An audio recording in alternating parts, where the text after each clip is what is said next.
আজ আমরা দেখব সেট 2। কালকে পার্ট 1 হয়েছে, দুটো ভাগে ভাগ করেছি, পার্ট 1 পার্ট 2। কালকে পার্ট 1-এ কিছু কোশ্চেন জানা হয়েছে এবং আজকে পার্ট 2 রয়েছে। দেখো, প্রথম কোশ্চেন কি, মহাত্মা গান্ধীকে হত্যা করা হয় 30শে জানুয়ারি কত সালে? 30শে জানুয়ারি 1948 সালে মহাত্মা গান্ধীকে হত্যা করা হয়েছিল। এটা দিল্লিতে নাথুরাম গডসে দ্বারা হত্যা করা হয়েছিল। হ্যাঁ, দিল্লিতে, ঠিক আছে, নতুন দিল্লিতে, হ্যাঁ, বিড়লা বিল্ডিং এরকম কিছু একটা আছে, ঠিক আছে। নেক্সট দেখো, পশ্চিমবঙ্গ পুলিশ মন্ত্রীর নাম কি? পশ্চিমবঙ্গ পুলিশ মন্ত্রীর নাম হচ্ছে মমতা বন্দ্যোপাধ্যায়। ইনি শুধুমাত্র পুলিশ মন্ত্রী নয়, আরও অনেকগুলো মন্ত্রিত্ব এর কাছে আছে। হ্যাঁ, তো এটাই শুধু জেনে রাখো, মমতা ব্যানার্জি হচ্ছে পুলিশ মন্ত্রী। নেক্সট দেখো, নেক্সট কি বলছে, সম্মিলিত জাতিপুঞ্জের নিরাপত্তা পরিষদের স্থায়ী সদস্য সংখ্যা কত? এটা হচ্ছে 5 জন। স্থায়ী সদস্য সংখ্যা 5 জন। কি কি থাকে? একটা হচ্ছে ইউএসএ, মানে হচ্ছে আমেরিকা। তারপর রয়েছে ইউকে, মানে ইউনাইটেড কিংডম, যেটা ব্রিটেন রয়েছে আর কি। তারপরে ফ্রান্স রয়েছে, FRANC, ফ্রান্স রয়েছে। তারপরে চায়না রয়েছে এদিকে, চায়না আর রাশিয়া। এই 5 জন ব্যক্তিত্ব রয়েছে যাদের স্থায়ী সদস্যতা রয়েছে, এদের কাছে ভিটো পাওয়ার আছে। হ্যাঁ, ভিটো পাওয়ার রয়েছে। নেক্সট দেখো, হচ্ছে হাত ঘড়িতে দম দেওয়ার সময় স্প্রিং এর কি হয়? স্প্রিং এর স্থিতিশক্তি বৃদ্ধি পায় কিন্তু। হ্যাঁ, স্থিতিশক্তি বৃদ্ধি পায়। নেক্সট, সালেম লৌহ ইস্পাত কেন্দ্রটি কোথায় অবস্থিত? এটা তামিলনাড়ু রাজ্যে অবস্থিত। সালেম লৌহ ইস্পাত কেন্দ্র তামিলনাড়ুতে অবস্থিত। নেক্সট দেখো, কোন ভিটামিনের রাসায়নিক নাম হচ্ছে রেটিনল? রেটিনল হচ্ছে ভিটামিন এ। ভিটামিন এ এর রাসায়নিক নাম retinol, ADEK। Retinol, রেটি, calciferol, Toko ফাইলোকুইনাইন, চারটার এরকম। এটা শর্টকাট একটা ট্রিক আছে, পরে বুঝিয়ে দেবো। নেক্সট, এরপর একটা ম্যাথ আছে। কোনো গ্রামের জনসংখ্যা 5% হারে বৃদ্ধি পায় যদি বর্তমান জনসংখ্যা 4410 হয়, তাহলে 2 বছর আগের জনসংখ্যা। আচ্ছা, 2 বছর আগের জনসংখ্যা, এটা 2 বছর আগে মনে করো। 2 বছর পর কি হবে যদি 5% বৃদ্ধি পায়? 105/100, 105/100, তাই তো? মানে এটা এটা 100%, এ নিজে 100%, তার জন্য তলায় 100 করেছি, আর 5% করে বাড়ছে, মানে 105। এটার সঙ্গে 105 গুণ করলেই, দেখো যারা জানো নি তাদের বলে দিচ্ছি, 1 মিনিট দাঁড়াও। কিরকম দেখো, মনে করো তোমার কাছে 100 টাকা রয়েছে, তাই তো? দেখো ভালো করে, এরপর তুমি 100 টাকার যদি 5% বৃদ্ধি করো, দেখো 100 টাকার 5% মানে তুমি কতবার করলে? 100 টাকার 5% মানে 100 কেটে গেল 5। আচ্ছা, 100 টাকার 5% বার করলাম 5। আর যদি 5% বৃদ্ধি করো, কি করবে না, 100 প্লাস 5 সমান 105। 100 টাকার 5% বৃদ্ধি হলো, 105 টাকা হলো। এটা মানেই কি, যে 100 টাকা ছিল, এ নিজে নিজে 100, এ নিজে নিজে এ নিজে নিজের 100% ছিল। আর কত বৃদ্ধি হয়েছে? 5 বৃদ্ধি হয়েছে। নিজে যদি 100% থাকে, 5 বৃদ্ধি হলে কত পার্সেন্ট হবে? 105%। এটাই তো হলো, এটা নয়, এটা লেখাটা নয়, শুধুমাত্র এটা বোঝানোর জন্য তোমাকে।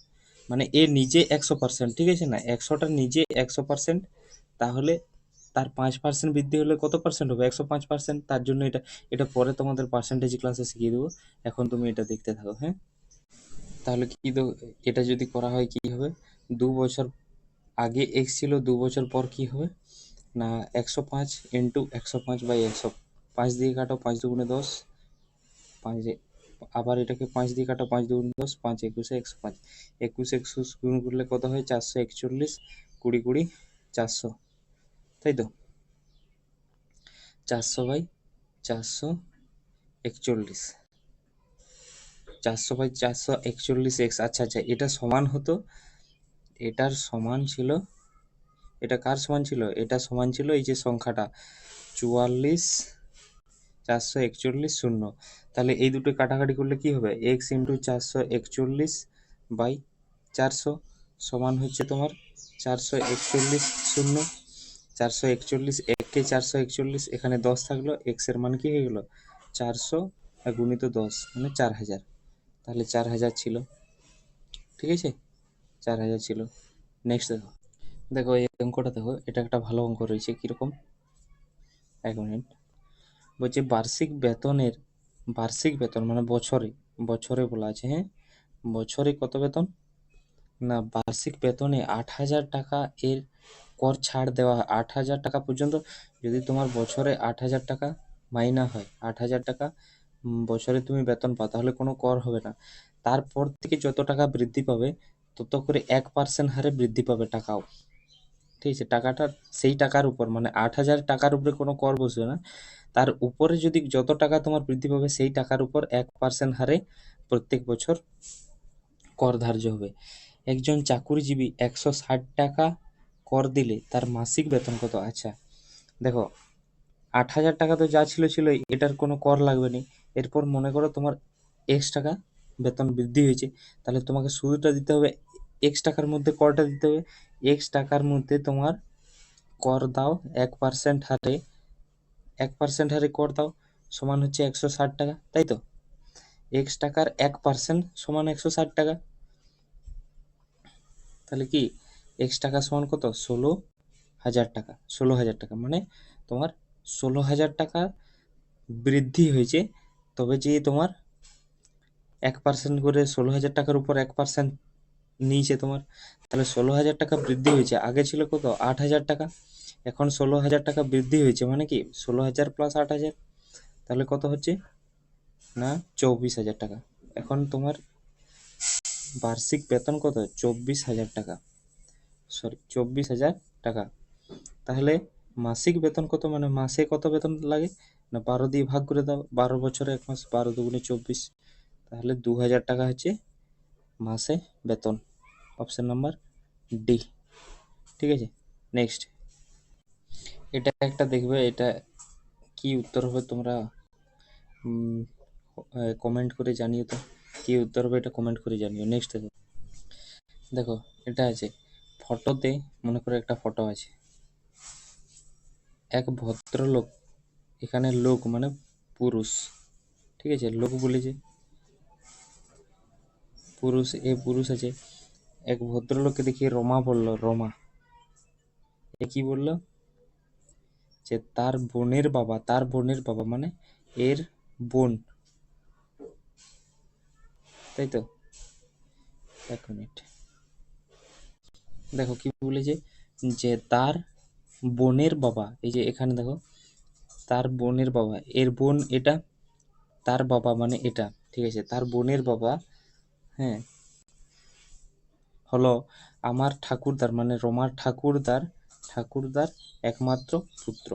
তাহলে রমা ভদ্রলোকের কে হয়, মানে এর কে হয়, এ, ঠিক আছে। দেখো ঠাকুরদার একমাত্র পুত্র মানে বাবা, এরপর এদিক থেকে যদি দেখা হয় এর বোনের বাবা মানে এরও বাবা হয়, তাই তো। যেহেতু এর এইটা বাবা, আবার এর এইটা বাবা, তাহলে এর নিশ্চয়ই এ বোন হবে, তাই তো, বোন। তাহলে অপশন নাম্বার এ, ঠিক আছে। নেক্সট দেখো, দেখো একটা সরল করে আছে, এটা ঝটপট করে নেওয়া যাক। আগে আগে পূর্ণগুলো আমি ভেঙে নিই। দেখো পূর্ণগুলো ভেঙে নিলে কি হয়, এটা 7 দুগুণে 14 15/7, আর নিচটা 2 3 6 7/2, ঠিক আছে। এরকমভাবে সবগুলো পূর্ণ ভেঙে নিলাম। এরপর এই পূর্ণগুলোকে যদি তুমি চেঞ্জ করো, মানে পূর্ণগুলোকে যদি তুমি পূর্ণগুলোকে যদি চেঞ্জ করা হয়, তাহলে কি দেখো, এটা আছে 15/7, আর এটা নিচে আছে, তাহলে এটা গুণিত হয়ে কি হয়ে যায়, 2/7 হয়ে উল্টে যায়, তাই তো। এরকম পরপর করে নাও, দেখো পুরোটা কমপ্লিট। তাহলে সবগুলো এরপরে গুণ করে নাও তুমি, 15 দুগুণে 30 থাকছে, 30/49 49, প্লাস 15 আর এখানে 3 দিয়ে কাটো, 3 5 15, 5 থাকলো, 5 আর 41 গুণ 205, তাই তো, বাই 49, প্লাস এটা 62 আর 3 গুণ করো 186/49, ঠিক আছে। তিনটে 49 আছে, মানে নিচে 49 লসাগু, আর তিনটের যোগ করে দাও, যেহেতু সব 49 দিয়ে 49কে ভাগ করলে 1, উপরের সঙ্গে 1 গুণ করলে সবগুলো একই হবে। 3টি যোগ করলে কত হয়? 6 5 11 1 হাতে থাকে 1, 8 একে 9, 9 10 11 12 2 হাতে থাকে 1, 2 একে 3 একে 4, 421, 421। 7 দিয়ে কাটবে কি? ওহো, সরি, এখানে একটা মাইনাস ছিল, তো এটা মাইনাস হতো। তাহলে এখানে কি এটা প্লাস হবে না, এটা মাইনাস হবে। এখানে মাইনাস, তাই তো? এটাও প্লাস হবে না, এখানেও মাইনাস, এখানে মাইনাস, মাইনাস চিহ্ন দাও, তাই তো? তাহলে এখানে কত হবে? এখানে হবে তোমার 421 হবে না, দেখো। দুটোর যোগ করো, 30 আর 205 কত হয়? 235। 235 মাইনাস 186 কত হয়? 9 দিতে হাতে থাকে 1, 8 একে 9 থেকে 13, 4 দিতে হাতে থাকে 1, হয়ে গেল 49। তাহলে 49 একে 49, 49 একে 49, মানে 1 অ্যান্সার, 1/1 মানে 1। নেক্সট দেখো, দেখো ভারতীয় সংবিধানের 341 নম্বর ধারায় নিম্নলিখিত কিসের সংজ্ঞা দেওয়া হয়েছে? দেখো 341 নম্বর ধারা, এটা হলো এসসি মানে শিডিউল কাস্ট, আর 342 নম্বর ধারা, এটা হলো এসটি। তাহলে এসসি হচ্ছে তফসিলি জাতি, আর এসটি হচ্ছে তফসিলি উপজাতি। তাহলে তফসিলি উপজাতি, তাহলে এসসি কে, তাহলে এসসি হলো তফসিলি জাতি। তাহলে এখানে তোমার উত্তর কোনটা হয়ে যাবে? তফসিলি জাতি, ঠিক আছে? তফসিলি জাতি 341 নম্বরে হচ্ছে তফসিলি জাতি, মানে এসসি, ঠিক আছে? আর 342 নম্বর ধারায় হচ্ছে এসটি। নেক্সট দেখো, দেখো আমি রিলেশনটা ডায়াগ্রামটা তৈরি করে নিলাম। কি বলেছে? ডি হলো বি এর জামাই। এইখানে দেখো, ডি হলো বি এর জামাই, ডি বি এর জামাই, ঠিক আছে? ডি হলো এ এর শ্যালক, ডি হলো এ এর শ্যালক, ঠিক আছে? এ হলো সি এর ভাই, এই জন্য সি এর ভাই করেছি। আবার পি হলো সি এর পুত্র। তাহলে কি বলেছে? পি বি এর কে হয়? বি এর কে হবে? পি। এটাই জিজ্ঞাসা করতেছি। তাহলে দেখো কি হবে না, জামাই, আর এখানে হচ্ছে শ্যালক। আচ্ছা, জামাই আর এর শ্যালক, তাহলে শ্যালকের শ্বশুর মশাই নাকি? দেখো এটা অনেক অনেক বড় সম্পর্ক। যদি এ এর শ্যালক এ আর শ্যালকের শ্বশুর মশাই, মানে কি এটা এর কি হয়ে যাচ্ছে? সে শ্যালকের শ্বশুর মশাই মানে হচ্ছে মেসো হয়ে যাচ্ছে, হ্যাঁ, মেসো বলি আমরা। তো শ্যালকের শ্বশুর মশাই মেসো। এরপরে সি এর ভাই, তাহলে সি এরও মেসো হয়ে যাচ্ছে বি, সি এরও মেসো হয়ে গেল, মেসো। এরপরে সি এর পুত্র পি, মানে এর নিশ্চয়ই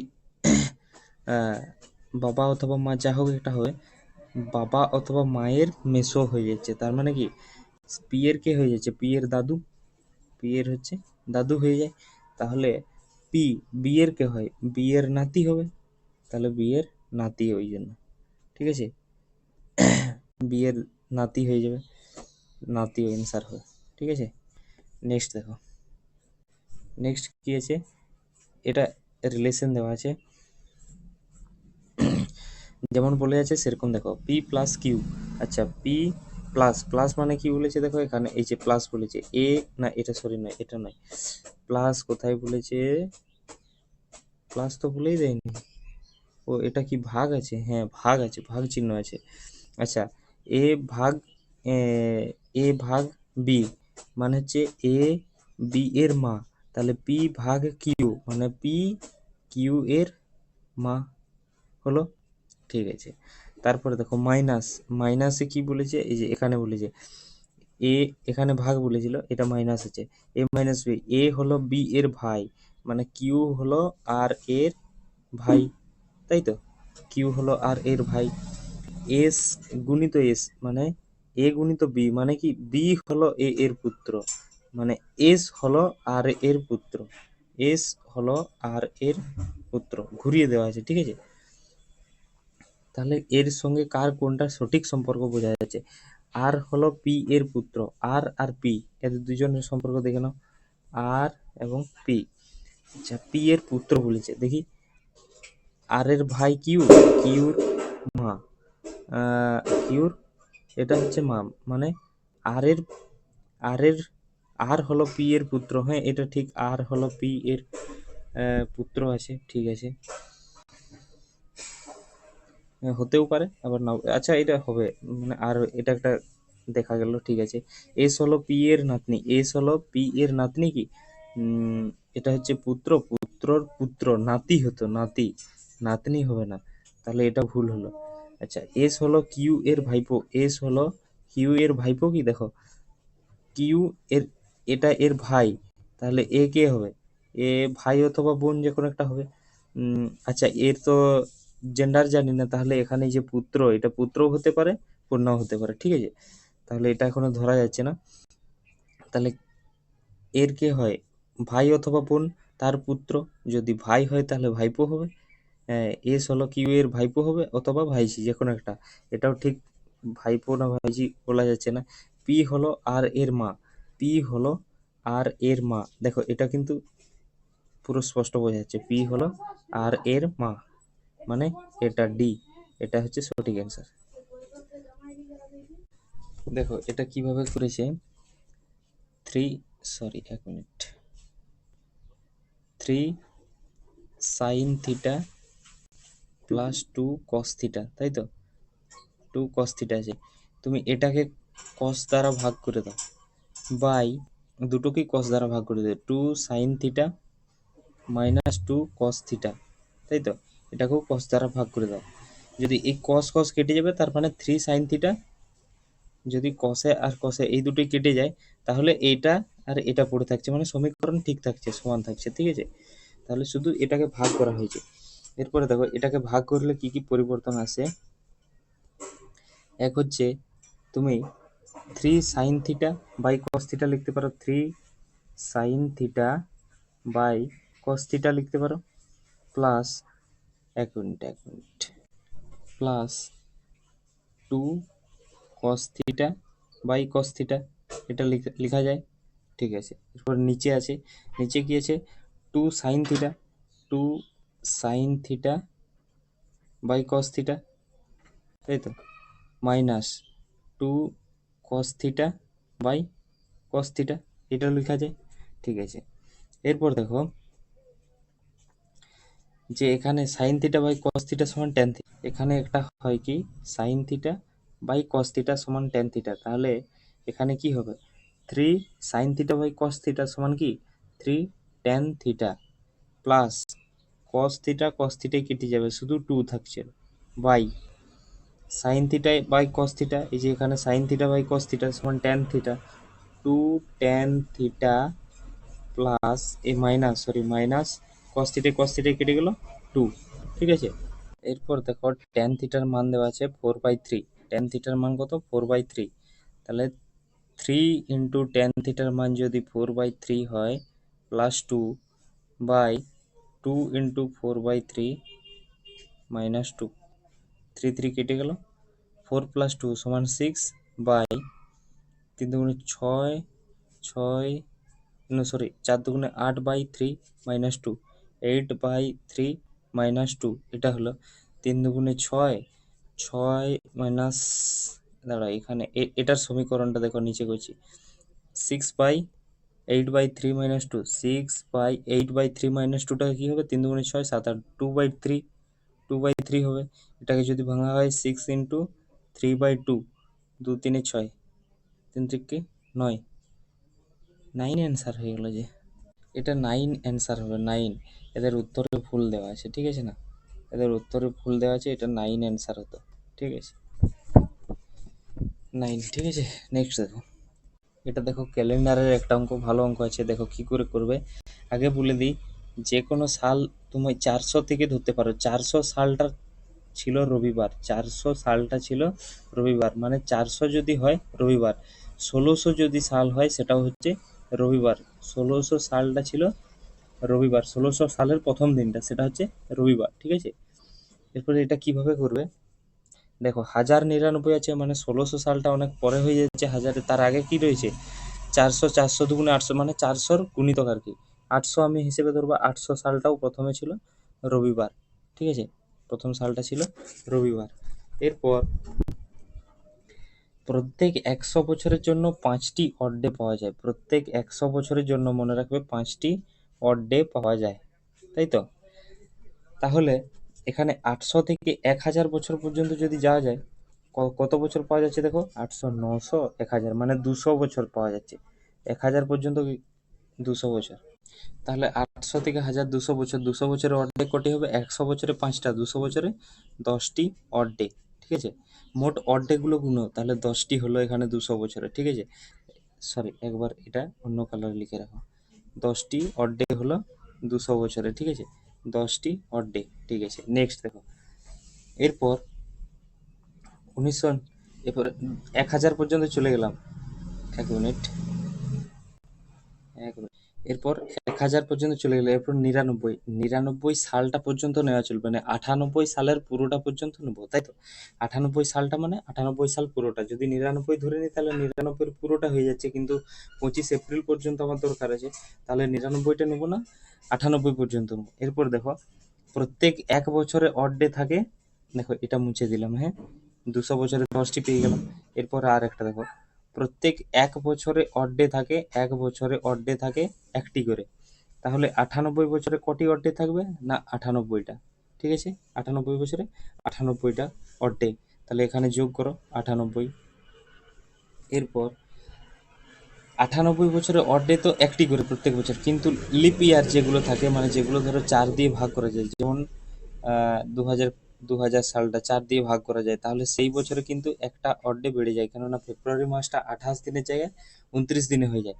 তাহলে এটাকে 4 দিয়ে ভাগ করো, দেখো যত, 4 দুগুণে 8, 1 18, 4 4 16, মানে 24টা লিপ ইয়ার ছিল, তাই তো? 24টা লিপ ইয়ারের জন্য প্রত্যেকটা একটা করে ওঠে, মানে 24টা অড ডে আবার লাগলো, ঠিক আছে? তাহলে 98 সালটা আমার পুরোটা কমপ্লিট হয়ে গেল, ঠিক আছে? এরপর 99 সালে চলে যাব। 99 সালে প্রথমে জানুয়ারি মাস হয় 31 দিনে। 7 দিয়ে যদি ভাগ করা হয় 31কে, 7 4 28, 29 30, 31, 7 দিয়ে ভাগ করা হলে 3 অড থাকে, তাহলে প্রত্যেককে 7 দিয়ে ভাগ করবে, কেননা 7টা বার তো, 7 দিয়ে ভাগ করো, তাহলে 3টা অড ডে থাকবে। সেই 3টা লেখো, জানুয়ারি মাসে 3টা অড ডে।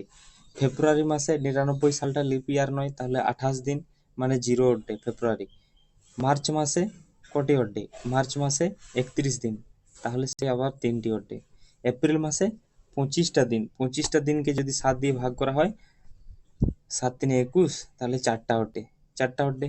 এরপর দেখো, এত বড় যোগ করার, এখানে দেখো এত বড় যোগ করার দরকার নেই, এটাকেও 7 দিয়ে ভেঙে দাও। 7 দিয়ে যদি ভাগ করো, 7 3 21, 22 23 24, 3 থাকলো, 3টি অড ডে। এটাকেও 7 দিয়ে ভাগ করে দাও, 7 একে 7, 2 28, 7 4 28, 14টা অড ডে।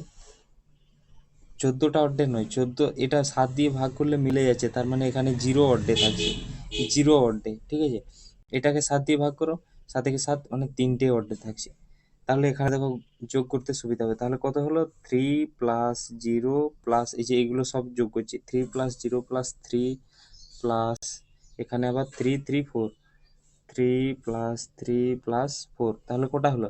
4 3 7, 3 10, 3 13, 13 16, 16টি অড ডে মোট, 16টি অড ডে। 16কে 7 দিয়ে আবার ভাগ করো, 7 দুগুণে 14, 15 16, মানে 2টি অড ডে থাকছে। এই 2টি অড ডে হচ্ছে রবিবারের পর 2বার গুণ, রবি সোম মঙ্গল, মঙ্গলবার, মঙ্গলবার, দেখে নাও একবার মঙ্গলবার, ঠিক আছে? তাহলে মঙ্গলবার অ্যান্সার হবে, ঠিক আছে? এটা হচ্ছে মঙ্গলবার হবে 25 এপ্রিল। নেক্সট অঙ্ক দেখো। দেখো এটা একটা সূত্র রয়েছে, যখন একটি ঘড়িতে সময় 9টা 50, তখন কাঁটা দুটির মধ্যে উৎপন্ন হওয়া বৃহত্তর কোণটি কত? আচ্ছা, কোণ কত ডিগ্রি আছে সেটা বার করার জন্য কি করি জানো? 11/2 ইন্টু মিনিট, কত মিনিট তোমার হচ্ছে, তার সঙ্গে কত ডিফারেন্স, না হাওয়া, এইচ মানে কত ঘন্টা, হাওয়ার, ঠিক আছে, ইন্টু 30, সমান সমান ডিগ্রি, কত ডিগ্রি সেটা বেরিয়ে যাবে, ঠিক আছে? কত ডিগ্রি সেটা বার হবে, বুঝলে না? তাহলে দেখো এটা যদি করি ক্যালকুলেশনটা, 11/2 ইন্টু কত মিনিট, না 9টা 50, মানে 50টা মিনিট। আচ্ছা, 50টা মিনিট, আর ডিফারেন্স কত? এইচ ঘন্টাটা কত আছে? 9 ঘন্টা, 9 ইন্টু 30, ঠিক আছে? তাহলে দেখো 2 দিয়ে এটা কাটো, 25, 25 আর 11 গুণ করো, 22 আর 5 27, 275 সঙ্গে কত 9 3 27, 270 ডিফারেন্স করো, না হচ্ছে কত 5 ডিগ্রি, 5 ডিগ্রি বেরোলো। 270, দেখো এখানে প্লাস মাইনাস, যদি এটা বড় হয় তাহলে এটার থেকে বাদ দাও, যদি এটা বড় হয় এটার থেকে বাদ দিবে, এখানে কোনো প্লাস মাইনাস চিহ্ন হবে না, তাহলে 5 ডিগ্রি হলো। এরপরে দেখো উত্তরে কিন্তু 5 ডিগ্রি নেই, তাহলে 360 ডিগ্রি থেকে, মোট 360 ডিগ্রি, 360 ডিগ্রি থেকে 5 ডিগ্রি মাইনাস করে দাও, তাহলে কত হবে 355 ডিগ্রি। দেখো অপশন নাম্বার ডি, এটাই অ্যান্সার। ঠিক আছে, নেক্সট দেখো। দেখো এটা নৌকার অঙ্ক। নদীপথে এ এবং বি স্থান দুটির দূরত্ব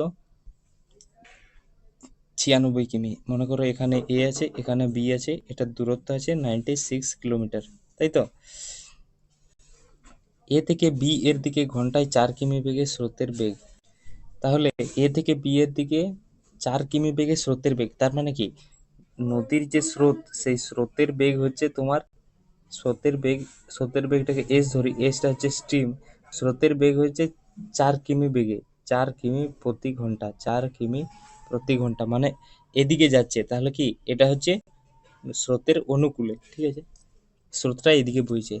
যদি এ থেকে বিতে যেতে একটি নৌকার 8 ঘন্টা সময় লাগে, আচ্ছা এ থেকে বিতে যেতে 8 ঘন্টা সময় লাগছে, মানে 96 কিলোমিটার বাই 8 ঘন্টা, স্পিড কত বেরিয়ে যাবে, আট, আটে আট, 8 দুগুণে 16, মানে হচ্ছে 12 কিমি প্রতি ঘন্টা। মানে কি এদিকে নৌকার যে স্পিড, মানে বোটের স্পিড প্লাস স্রোতের বেগ, এই দুটো মিলে যাচ্ছে, তাহলে এখানে কি বোটের স্পিড প্লাস স্ট্রিমের স্পিড সমান হচ্ছে 12, তাহলে স্ট্রিমের স্পিডটা জানি, বোট প্লাস স্ট্রিম মানে হচ্ছে 4 সমান 12, তাহলে বোটের স্পিডটা কত বেরিয়ে যাবে 8, বোটের স্পিড কত 8, এখানে বেরিয়ে গেল, তাহলে বোটের স্পিড কত হয়ে গেল 8 কিলোমিটার প্রতি ঘন্টা।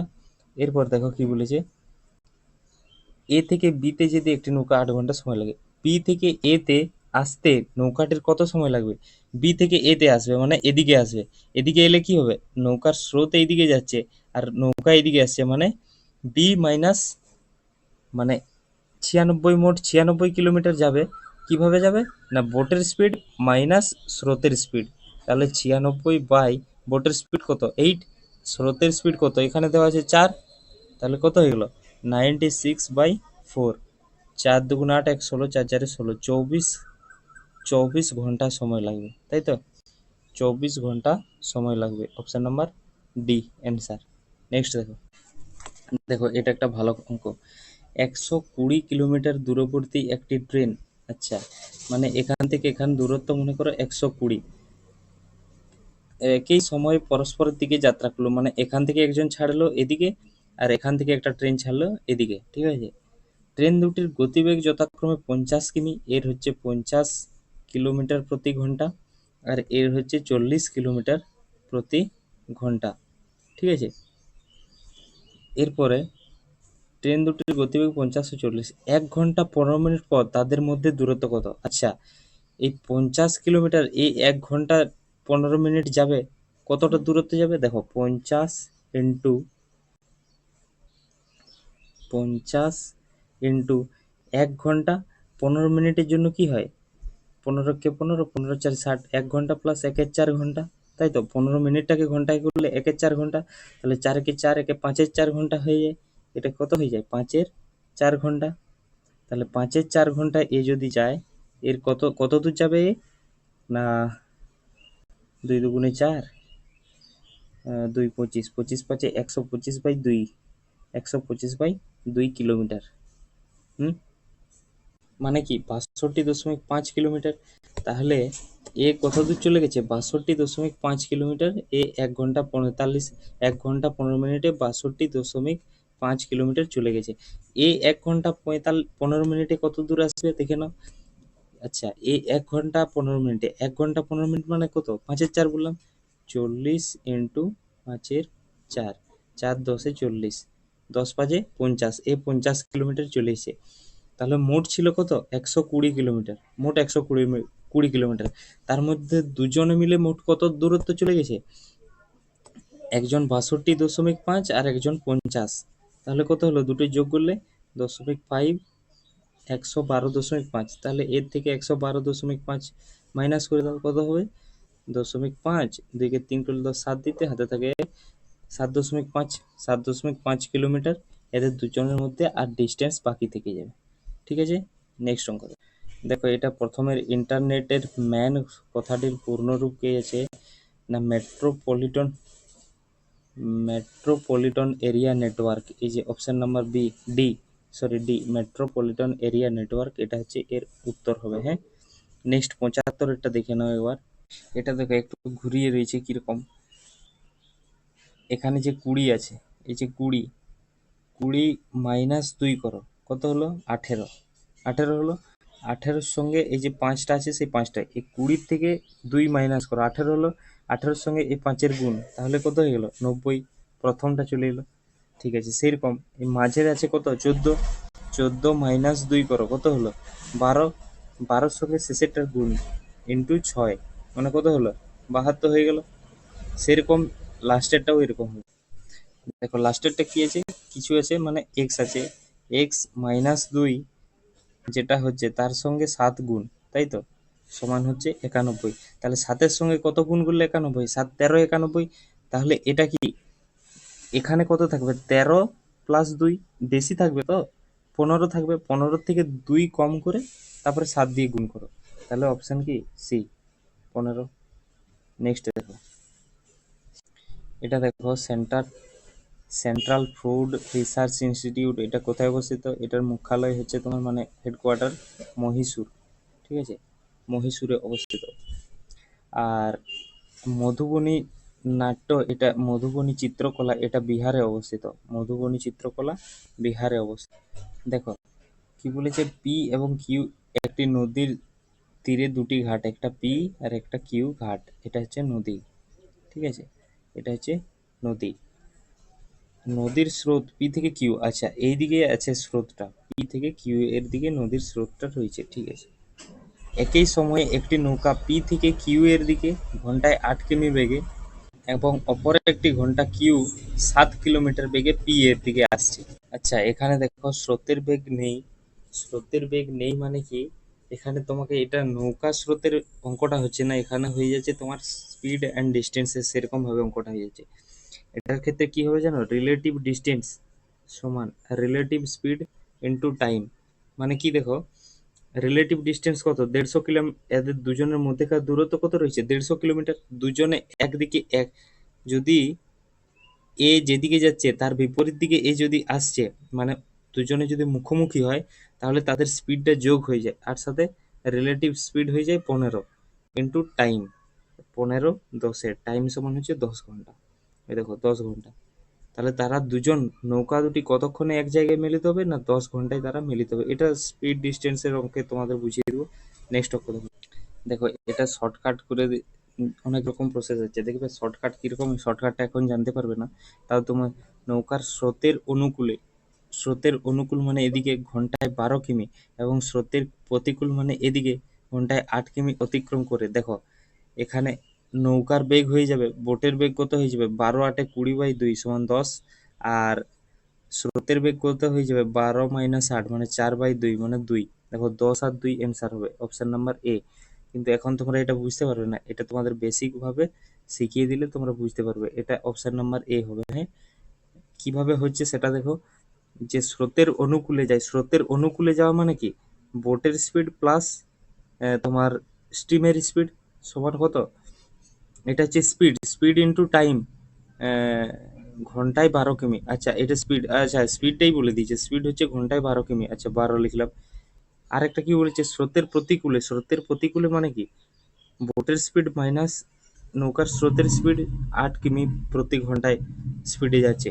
এটার থেকে তুমি যদি ক্যালকুলেশন করে দেখো, এস প্লাস মাইনাসে কেটে গেল, 2 বোটের স্পিড সমান 12 × 8 = 20, তাহলে বোটের স্পিড সমান কি হয়ে যাবে 10। আবার এখানে যদি বোটের স্পিডটা বসিয়ে দাও, তাহলে হচ্ছে 10 প্লাস এস সমান হচ্ছে 12, আর এস সমান সমান কি হবে 2, তাহলে বোটের স্পিড 10 আর ইয়ে স্রোতের স্পিড কত হয়ে গেল 2। এভাবে অঙ্কটা হয়। আর কিন্তু কিভাবে আমি তোমাদের শিখিয়ে দেবো যে তো তাড়াতাড়ি কিভাবে করবে। নেক্সট দেখো, এটা দেখো, এটা কি বলেছে, এই যে এখানে দেখো লেখা আছে এইচ এন সরি, কে, তিনটে লেখা আছে তো। দেখো তুমি, এইচ এর মান কত 8, এন এর মান কত 14, তাই তো, 8 আর 14। তাহলে দেখো 8 আর 14 যদি যোগ করা হয় কত হয় 22, 22কে যদি 2 দিয়ে ভাগ করা হয় তাহলে কত হয় 11, 11, হ্যাঁ। আর এর কে এর মান দেখো 11, মানে উপরের দুটোর যোগফল বাই 2 সমান নিচেরটা হয়ে যায়। সেক্ষেত্রে এখানে দেখো এল আর এন কত হয়, এল হচ্ছে 12, এন হচ্ছে 14, 12 আর 14 26, 26/2 যদি করো তাহলে কত হয়ে যাবে 13, 13-র মান কি আছে এম, দেখো এম আছে। সেক্ষেত্রে এটাও জি 7, এটা 13, 13 আর সাথে 20, 20/2 সমান 10, এটা জে হবে, ঠিক আছে জে। আবার এম হচ্ছে 13, ই হচ্ছে 5, 13 আর 5 18, 18/2 মানে 9, 9 এর মান কত আই। তাহলে অপশন নাম্বার কি হবে সি। নেক্সট দেখো, দেখো এই অঙ্কটা দেখো, বলছে 1925 বর্গমিটার ক্ষেত্রফল বিশিষ্ট একটি বর্গাকার জমি। আচ্ছা, বর্গাকার জমি, একটা বর্গাকার জমি বার করো, হ্যাঁ, যার চারটা বাহু সমান। বর্গাকার জমি 1925 বর্গমিটার, যেটা হচ্ছে 1925 বর্গমিটার, ঠিক আছে। ক্ষেত্রফল বিশিষ্ট একটি বর্গাকার জমি বানতে 308টি বর্গাকার পাথরের প্রয়োজন। দেখো এরকম করে 308টি বর্গাকার পাথরের প্রয়োজন হয় জমিটা কি পাথর জমি, বর্গাকার জমি বাঁধতে। আচ্ছা, বাঁধাটা কেমন ভাবে হয় দেখো, তো দেখো কিভাবে কি হয় না, 1925 বর্গমিটার, 1925 বর্গমিটার হচ্ছে টোটাল এর ক্ষেত্রফল। এরপরে এক একটা কতগুলো পাথর লাগছে না 308টি পাথর লাগছে, 308টি পাথর লাগবে, ঠিক আছে, 308টি পাথর। এদের ক্ষেত্রফল কত, এক একটার ক্ষেত্রফল কত না জানি না, এক্স লিখলাম। এই 308টি পাথর লাগবে, এক একটার ক্ষেত্রফল যদি এক্স হয় সমান হচ্ছে 1925, তাই তো 1925 ক্ষেত্রফল বিশিষ্ট পুরোটা ঢেকে দিবে। তাহলে এক একটার ক্ষেত্রফল কত আছে না 1925/308, এটা হচ্ছে এক একটার ক্ষেত্রফল, এক একটা পাথরের ক্ষেত্রফল, তাই তো।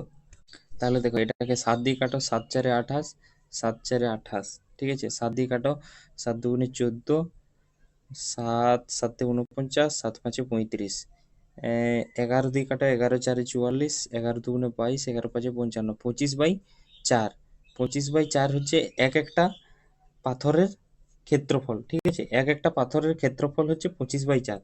এরপর আমরা কি কি জানি, বর্গাকার ক্ষেত্র, বর্গাকার পাথরের ক্ষেত্রফল, বর্গাকার পাথরের ক্ষেত্রফল মানে কি বাহুর স্কয়ার, বাহুর স্কয়ার সমান কত আছে 25/4।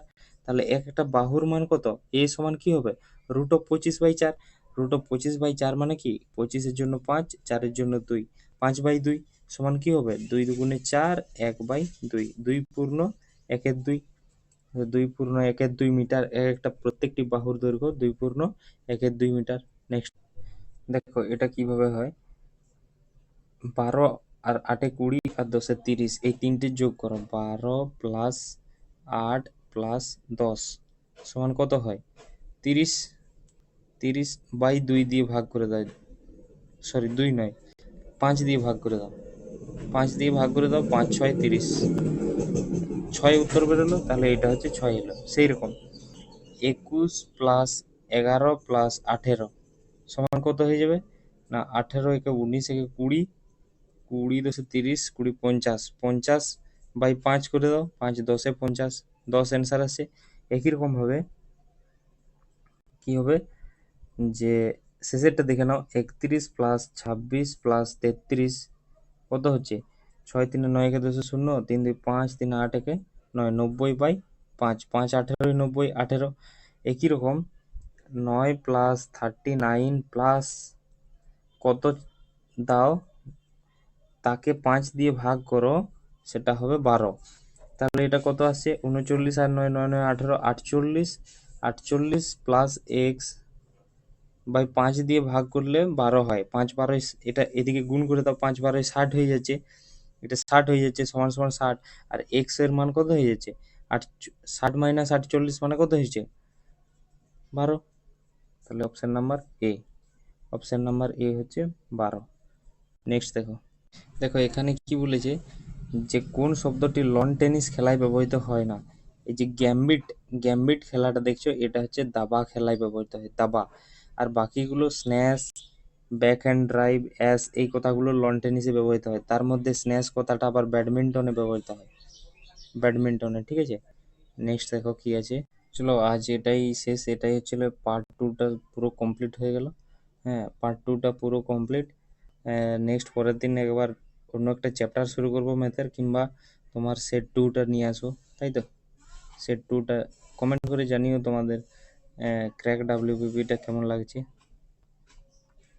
ক্র্যাক ডাব্লিউপি প্র্যাকটিস সেট থেকে নিয়ে আসছি। সেট ওয়ানটা আজকে করালাম, দুটো কমপ্লিট হলো সেট ওয়ানটা।